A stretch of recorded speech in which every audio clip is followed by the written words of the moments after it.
Welcome to Not Milk Never Milk. Subscribe if you're lactose intolerant. You start by positioning the GPU holder mounting plate near the GPU backplate and aligning it with case standoffs. Do this now so you avoid awkward fits later.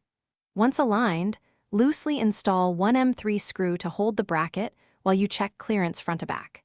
Make sure to add anti-vibration pads between metal contact points to prevent stress and noise. This reduces torque on the PCIe slot and keeps the GPU supported as you complete the install. Once the plate is held, attach the support arm to the bracket and chassis. You should tighten screws in small increments, alternating points so pressure stays balanced. Then set the arm height so the GPU hangs level and insert the support column into the mount. Lock it with the recommended torque, but not fully tight.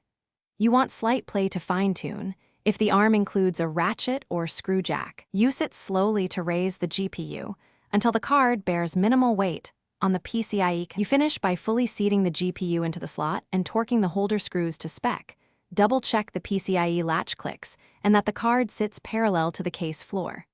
Reconnect power and display cables, then boot to confirm fan spin and that the system posts without artifacting. If you notice sag or stress, lower power quickly and adjust. Add a thin shim or move the support contact further under the PCB and recheck alignment. This simple fix eliminates most remaining tilt issues. Thanks for watching. If this was helpful, leave a like and consider subscribing. See you next time.